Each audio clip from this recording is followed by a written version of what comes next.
Hi friends, good morning. ఎలా ఉన్నారు? అందరూ బాగున్నారా? నాకు ఎంతగానో సపోర్ట్ చేస్తున్న నా యూట్యూబ్ ఫ్యామిలీ అందరికీ నా నమస్కారాలండి.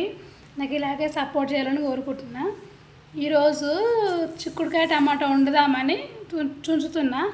దాంట్లో మొత్తం పురుగులే తెలుసు. ఒకసారి కూడా ఎట్లున్నాయి పురుగులు చూపిస్తా మీకు. ఇగో చిక్కుడుకాయ చుంచుదామని తీసుకున్నా, అన్ని పురుగులే. ఇట్లా చూస్తే గలీజ్ అనిపిస్తుంది తినాలంటే. మనం ఇవి తీసేసి వండినా కూడా ఇదే గుర్తుకొస్తూ ఉంటుంది నాకైతే. మరి మీకు ఎలా అనిపిస్తుందో కామెంట్ చేయండి. నాకైతే గలీజ్గా ఉంటుంది. ఇక ఎబ్బే ఇవ్వనంగా ఇంకోటి కాలీఫ్లవర్ అనగా దాంట్లో పురుగులు ఉంటే తినబుద్దే కాదు అసలు కర్రీ. చిక్కుడుకాయ గింజలు ఉంటాయని ఇక ఒలుస్తామని కొన్ని ఒలిసిన గింజలు తీసి, ఇక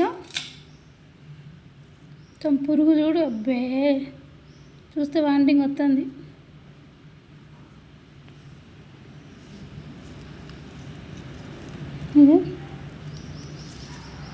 మొన్న వర్షం వచ్చింది కదా, బాగా వాన వచ్చింది. ఈ వర్షం గాలికి ఏమో మొత్తం ఇట్లా అయింది. వర్షానికి మొత్తం తీసుకొచ్చినాం కదా, కొత్త తడిసినట్టు అయింది అంటుంది. మొత్తం పురుగులు వడ్డినాయి. అన్నీ సుంచుకుంటూ చూస్తున్నా. అదే ఊర్లో చిక్కుడుకాయ అయితే, ఊర్లో చిక్కుడుకాయ కూడా ఉంటాయి పురుగులు, కానీ ఇంతగానే ఉండవు మరి. ఇంకా ఎట్లా పాకుతుంది అది గలీజ్ అనిపిస్తుంది చూస్తే. అబ్బే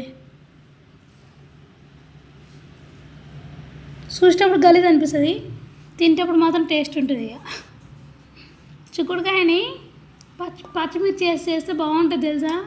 అట్లా ఎంతమందికి ఇష్టం?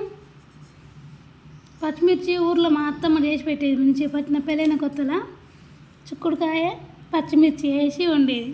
మా ఇంట్లో ఊర్లో మొత్తం చెట్లు ఉండే, చిక్కుడుకాయ చెట్లు.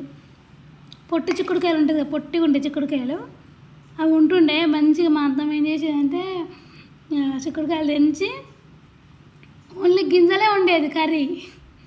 గింజలు వేసి పచ్చిమిర్చి వేసేది. ఎల్లిపాయ కారం గింజలు ఇవి ఉంటాయి. పచ్చిమిర్చి ఒకసారేమో పచ్చిమిర్చి వేసేది, ఒకసారేమో ఎల్లిపాయ కారం ఉంటుంది, ఎల్లిపాయ కారం వేసి రోట్లో దంచి వేసేది. అవి కూడా టేస్ట్ బాగుంటుండే తెలుసా ఫ్రెండ్స్. ఓకేనా? బాయ్. మరి ఎంతమందికి ఇష్టమో చిక్కుడుకాయ కూర ఉంటే నాకు కామెంట్ చేయండి. ఓకేనా? మీలో ఎంతమందికి ఇష్టమో చిక్కుడుకాయ కూర కామెంట్ పెట్టండి. Please like, subscribe my channel please.